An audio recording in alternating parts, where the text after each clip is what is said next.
درود پڑھنے والے کا دل بھی اجلا ہو جاتا ہے، اس کے چہرے پہ بھی نور آ جاتا ہے۔ درود شریف طبع کے اندر شائستگی پیدا کرتا ہے۔ آج بہت سارے لوگ اس بات کی شکایت کرتے ہیں کہ اولادیں ان کے کہے میں نہیں ہیں اور ان کی عادات اچھی نہیں ہیں۔ اگر آپ چاہتے ہیں کہ ان کی طبع میں شائستگی اور جمال پیدا ہو جائے اور ان کی عادات میں حسن اور نکھار آ جائے تو ان کو درود کی تسبیح دو۔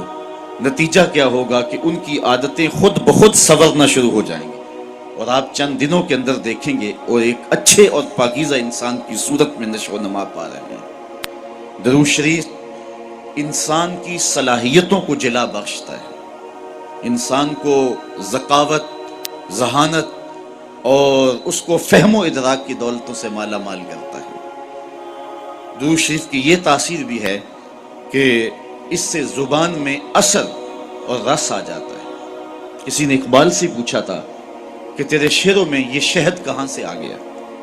جو سخن ور ہیں وہ جانتے ہیں کہ غالب کو اقبال سے بڑا شاعر سمجھا گیا ہے، جو حسن اور جو معاملہ بندی تغزل میں اور تراکیب کے استعمال میں جو حسن وہاں پایا جاتا ہے وہ اسی کا جو ہے وہ خاصہ ہے، لیکن جو عزت، جو تکریم اور جو شان اقبال کا مقسوم ہوئی وہ غالب کا مقدر نہ ہو سکی۔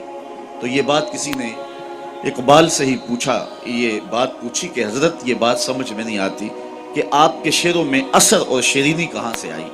تو اقبال نے جو جواب دیا وہ سننے کے قابل ہے۔ کہنے لگے کہ میں نے 1.25 کروڑ مرتبہ حضور پہ درود پڑھا ہے، تو اگر حضور پہ درود و سلام پڑھو گے تو تمہارے لہجے میں رس پیدا ہو جائے گا، تمہارے انداز میں مٹھاس پیدا ہو جائے گی اور تمہاری گفتگو کے اندر شہد گل جائے گا اور تمہاری باتوں کی خوشبو پھیلتی چلی جائے گی۔ درود شریف کی بہت بڑی فضیلت یہ ہے کہ درود پڑھنے والا سب سے زیادہ حضور کی قربت پانے والا ہوتا ہے۔ آقا کریم نے فرمایا قیامت کے دن میرے سب سے نیڑے وہ ہوگا جو سب سے زیادہ میرے اوپر درود پڑھنے والا ہو۔ اور اس دور موجود کے اندر درود ہی تو شناخت ہے اہل حق کی، یہی تو شناخت اور پہچان ہے اہل حق کی۔ امام سخاوی نے القول البدیع کے اندر لکھا کہ حضرت امام زین العابدین رضی اللہ تعالی عنہ سے کسی نے سوال کیا، حضرت جب کثرت سے ترک اور فرق ہو جائیں گے تو زمانے میں اہل حق کو پہچاننے کا راستہ کیا ہوگا؟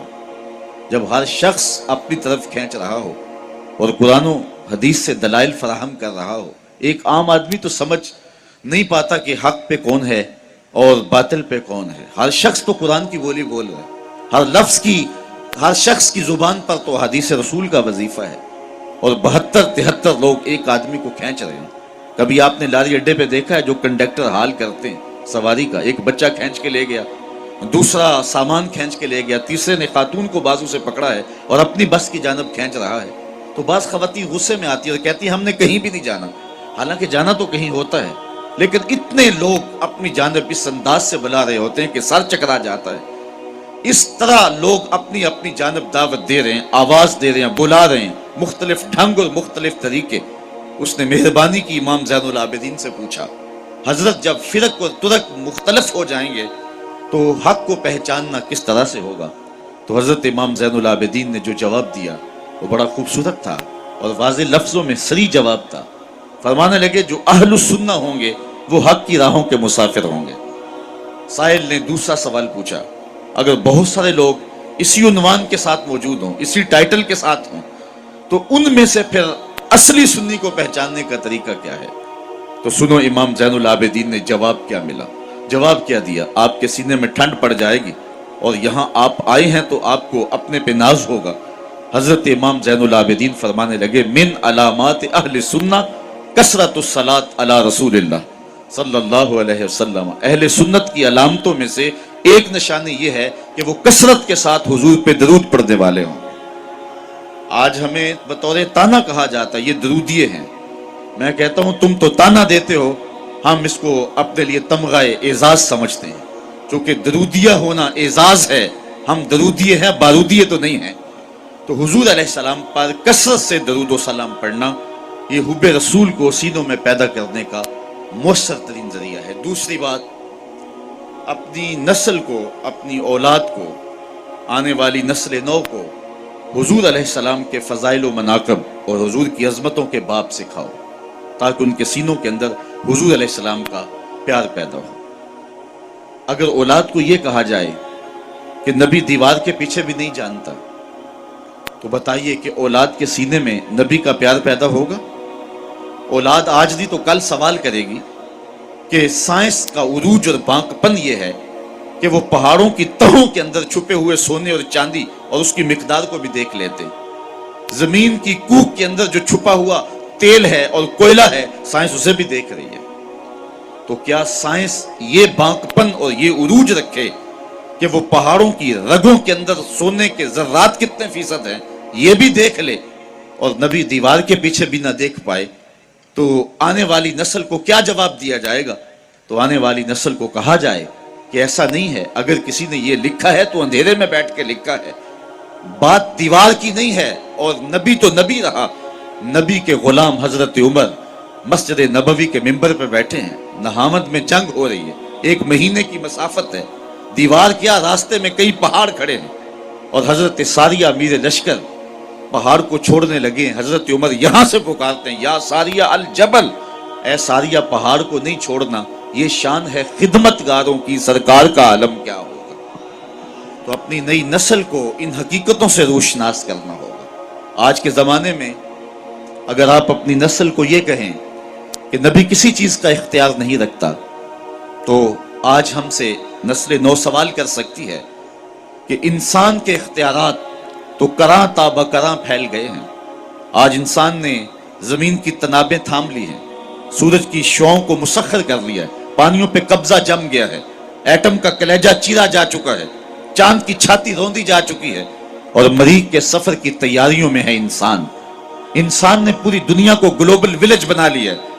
آج انسان کا بانکپن، اس کے تصرفات اور اس کی پہنچ دیکھنے والی ہے۔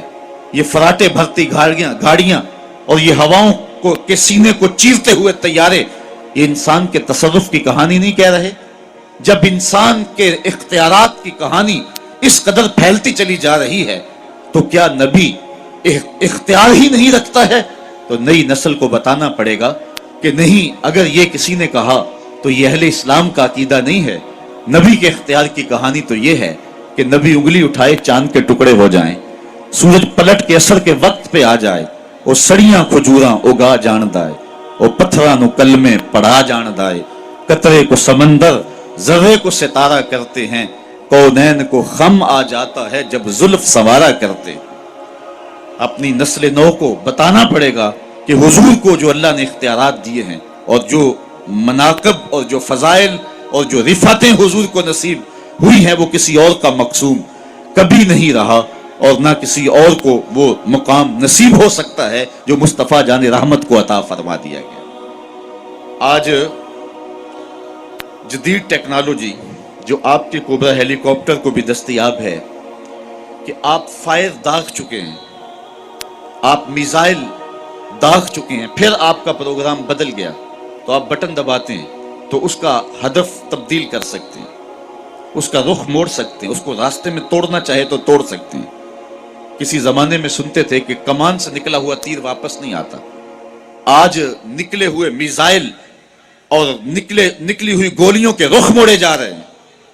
آقا کریم علیہ الصلوۃ والسلام حضرت انسان کے اس اختیار کو جانتے تھے۔ حضرت عبداللہ ابن عباس سے روایت مروی ہے کہ ایک اعرابی کو دعوت اسلام پیش کی، اس نے کہا میں تو تب مانوں گا یہ کھجور کا لٹکتا ہوا خوشہ اگر آپ کی رسالت کی گواہی دے۔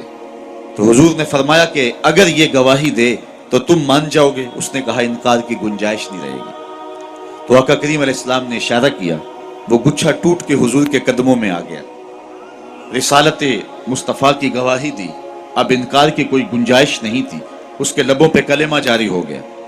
اب وہ ٹوٹی ہوئی کھجوریں جو معجزے سے حضور نے جدا کی تھی، ان کو بانٹا بھی جا سکتا تھا۔